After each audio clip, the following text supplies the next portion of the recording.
कहानी की शुरुआत में हम देखते हैं एक सैम नाम के वेटर को, जो दिमागी तौर पर थोड़ा कमजोर था। एक आम आदमी को जो बात समझने में शायद 1 या 2 मिनट लगेगा, वो बात समझने में बेचारे सैम को घंटों लग जाते थे। लेकिन फिर भी वो अपने काम को पूरी ईमानदारी और मेहनत के साथ करता था। यहाँ तक कि उसे अपनी सभी कस्टमर्स की फेवरेट कॉफी भी याद थी।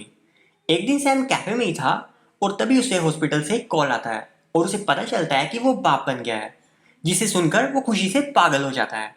जहाँ रबेका नाम की एक औरत ने एक बच्ची को जन्म दिया था। सैम उस बच्ची को अपनी बाहों में ले लेता है और उस बच्ची का मासूम सा चेहरा देखकर सैम की आंखों में आंसू आ जाते हैं। इसके बाद सैम और रबेका घर जाने के लिए हॉस्पिटल से निकल पड़ते हैं। लेकिन रबेका का सैम के साथ इस बच्ची को पालने का कोई प्लान नहीं था। असल में हुआ यूं था कि बीते कुछ दिनों में उसके पास रहने के लिए कोई जगह नहीं थी, तो वो सैम के पास रहने लगी थी। लेकिन वो कभी भी सैम के साथ कोई बच्चा नहीं चाहती थी। फिर जैसे ही वो बस के पास पहुंचे तो रेबेका एकदम से किसी गली में घुसकर वहां से निकल पड़ी। अब बेचारा सैम तो अपनी नन्ही बेटी लूसी के साथ बिल्कुल ही अकेला पड़ गया था। उसके पास लूसी को अकेला पालने के अलावा और कोई रास्ता ही नहीं था। वो इतना सीधा था कि उसे तो इस बात की भी जानकारी नहीं थी कि बच्चे को खिलाया पिलाया कैसे जाता है। उसने बड़ी मुश्किल से किसी तरह बच्ची के लिए सामान खरीदा और उसे अपने घर ले आया। उसमें दिमाग की भले ही कमी हो, लेकिन अपनी बेटी के लिए प्यार की कोई कमी नहीं थी। लूसी की देखभाल में सैम अपना सुख चैन सब भूल गया था। फिर एक रात जब लूसी लगातार रो रही थी तो उसकी पड़ोसन एनी ने वहां आकर सैम की मदद की। एनी ने सैम को बताया कि उसे हर 2 घंटे में लूसी को कुछ खिलाना होगा। और उसके कुछ दिनों के बाद सैम के कुछ दोस्त उससे मिलने आए। उन सभी लोगों ने सैम की मदद करने का फैसला किया ताकि सैम को भी थोड़ा आराम मिल सके।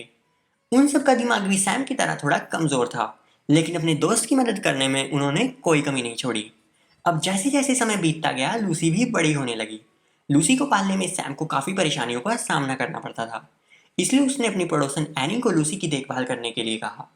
पहले तो एनी थोड़ा हिचकिचाई, लेकिन लूसी की प्यारी आंखें देखकर वो भी सैम को मना नहीं कर पाई। जैसे जैसे लूसी बड़ी होने लगी वो काफी समझदार होने लगी। वो सैम से ऐसे ऐसे सवाल पूछती जिनका जवाब तो सैम के पास होता ही नहीं था। लूसी समझती थी कि उसके पिता काफी अलग हैं, लेकिन फिर भी वो अपने आप को बहुत ही खुशकिस्मत समझती थी, क्योंकि बाकी बच्चों के पिता तो उनके ऊपर ध्यान ही नहीं देते थे। जबकि सैम हर लूसी को हर रोज पार्क ले जाता और उसके साथ खूब खेलता था। सैम और लूसी का रिश्ता बेहद ही प्यारा और गहरा था। वे दोनों साथ में नाश्ता करते और साथ में खूब मजे करते थे। सैम रात को लूसी को नई नई कहानियां पढ़कर सुनाता और उसके साथ टाइम स्पेंड करता था।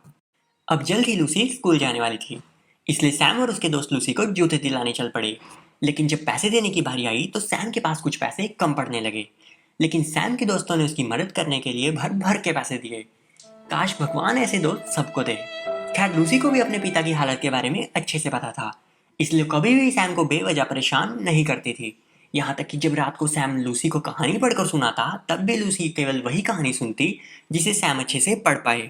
इसके बाद एक दिन लूसी के टीचर और प्रिंसिपल ने कॉल करके सैम को स्कूल बुलाया और उसे बताया कि लूसी का दिमाग बहुत ही तेज है, लेकिन वो सही ढंग से पढ़ नहीं पा रही है, क्योंकि वो दिमागी तौर पर अपने पिता से आगे नहीं निकलना चाहती। और साथ ही स्कूल में सभी बच्चे सैम का मजाक उड़ाते हैं, जिसे लूसी बहुत ही दुखी हो जाती है। ये सब सुनकर तो हमारे सैम भैया का दिल ही टूट गया। उसने घर जाकर लूसी को समझाया कि अगर वो पढ़ाई में अपने पिता से आगे निकल जाएगी तो उसे बेहद खुशी होगी। आखिरकार लूसी भी मान गई और फिर से मन लगाकर पढ़ने लगी। फिर कुछ दिन बाद लूसी का जन्मदिन आया और सैम ने उसके लिए एक सरप्राइज पार्टी भी रखी।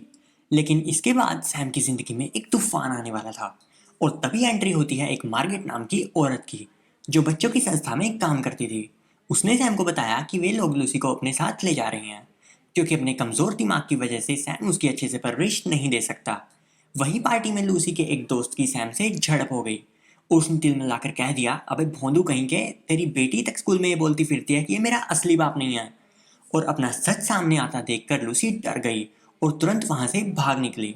लेकिन मार्गेट ने किसी तरह उसे पकड़ लिया। आखिरकार ये मामला फैमिली कोर्ट में पहुंचा और जज ने फैसला सुनाते हुए कहा कि अब से लूसी एनजीओ के पास ही रहेगी और सैम हफ्ते में 2 बार उससे मिलने जा सकता है।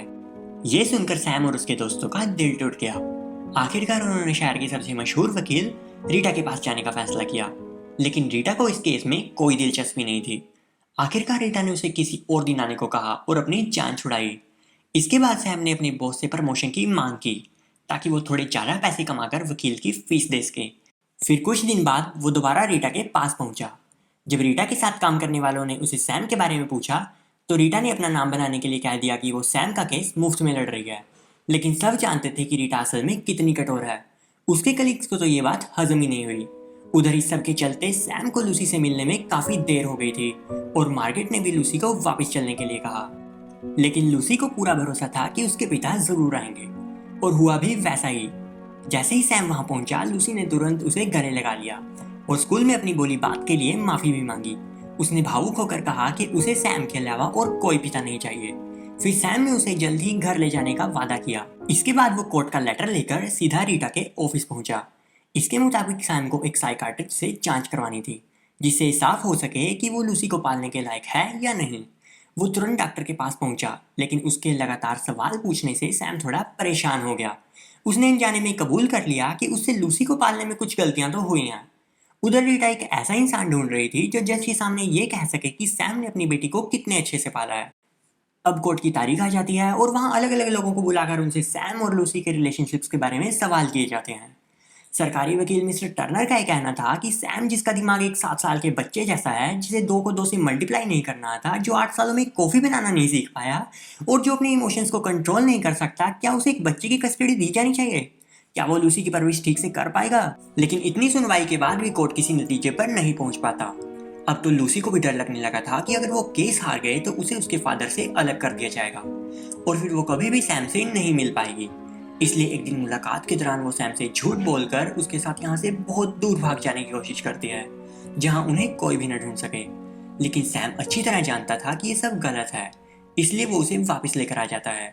लूसी किसी भी कीमत पर अपने फादर से अलग नहीं होना चाहती थी, इसलिए वो कोर्ट में झूठ बोल देती है कि उसने ऐसा स्कूल में किसी से नहीं कहा कि सैम उसका असली पिता नहीं है। अब अगली तारीख पर कोर्ट में सैम से पूछताछ होने वाली थी, इसलिए रीटा सैम को अपने साथ घर ले जाती है, जिसे अगले दिन होने वाली सुनवाई के लिए वो उसे तैयार कर सके। घर पर रीटा का बेटा बिली बैठा हुआ अकेला मूवी देख रहा होता है। वो रीटा से ठीक से बात नहीं करता क्योंकि रीटा और उसके हस्बैंड में कोई भी उसके साथ टाइम स्पेंड नहीं करता था। सैम रीटा को बिली के साथ बैठकर मूवी देखने को कहता है, लेकिन रीटा उसे कल होने वाली सुनवाई के लिए तैयार करने में लग जाती है और उसे अपने हस्बैंड का पैंट सूट भी पहनने को देती है। लेकिन अगले दिन इस पैंट सूट को पहनकर सैम अपने काम पर चला जाता है।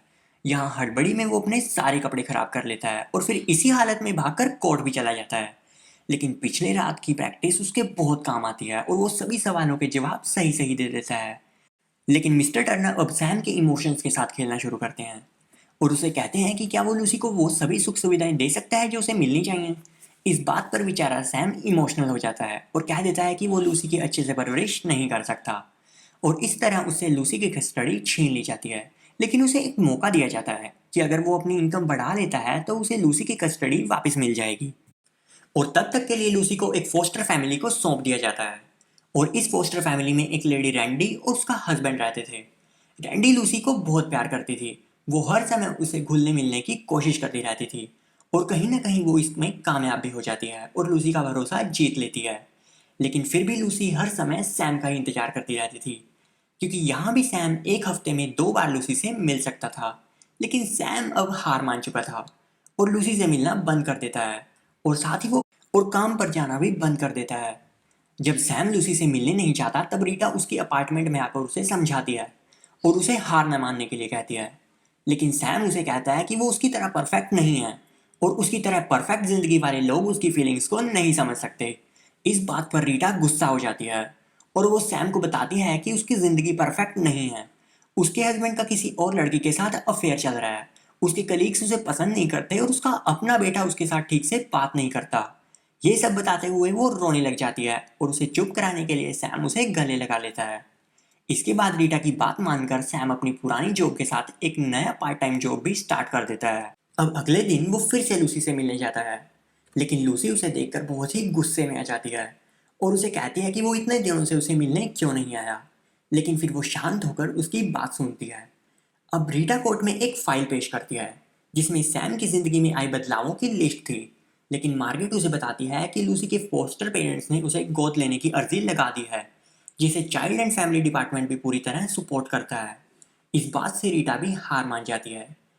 लेकिन सैम लूसी से दूर नहीं रह सकता था, इसलिए वो लूसी के फोस्टर पेरेंट्स के पास एक अपार्टमेंट किराए पर ले लेता है, जिससे वो हर रोज़ लूसी को एक बार देख सके। इस बात से रैंडी परेशान हो जाती है, लेकिन लूसी की खुशी का तो ठिकाना ही नहीं था। इसके बाद एक रात लूसी चुपके से रात को सैम के अपार्टमेंट में चली जाती है, लेकिन थोड़ी ही देर में सैम उसे उसके फोस्टर पेरेंट्स के पास छोड़ देता है। लेकिन लूसी अब हर रोज ऐसा करने लगी थी और हर रोज सैम को उसे वापस छोड़ के आना पड़ता था। इस बात से रैंडी काफी परेशान हो जाती है। एक रात लूसी जब चुपके से घर से निकल रही होती है तब रैंडी वहीं दरवाजे के पास बैठी होती है। वो प्यार से उसे समझाती है कि वो आराम से अपने डैडी से मिल सकती है, लेकिन जाने से पहले उसे एक बार बताना चाहिए। रैंडी एक बहुत ही अच्छी लेडी थी और लूसी से बहुत प्यार करती थी, लेकिन जब से सैम ने यहाँ अपार्टमेंट लिया था तब से लूसी उससे दूर होती जा रही थी। अगले सीन में रीटा अपने बेटे विली के साथ सैम के नए अपार्टमेंट में आती है और उसे अगले दिन होने वाली सुनवाई के लिए तैयार करने की कोशिश करती है। लेकिन रीटा चाहती थी कि लूसी को जॉइंट कस्टडी में रखा जाए, जिससे सैम भी उससे मिल सके। रीटा इस बात से खुश थी कि उसने ये केस अपने हाथ में लिया, क्योंकि सैम और लूसी का प्यार देखकर उसने भी अपने बेटे विली के साथ ज़्यादा वक्त बिताना शुरू कर दिया था और अब उसके और उसके बेटे विली के बीच की दूरियां खत्म होने लगी थी। उस रात जब सैम सो रहा होता है तब कोई उसका दरवाज़ा खटखटाता है और जब सैम दरवाज़ा खोलता है तो वो हैरान रह जाता है, क्योंकि दरवाजे पर रैंडी सोती हुई लूसी को अपनी गोद में लेकर खड़ी थी।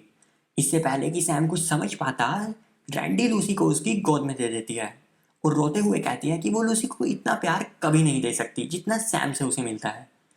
ये कहकर वो जाने ही लगती है, तभी सैम उसे रोककर कहता है कि वो हमेशा चाहता था कि लूसी को एक माँ का प्यार मिले और वो अच्छी तरह जानता है कि वो लूसी को एक माँ की तरह प्यार करती है।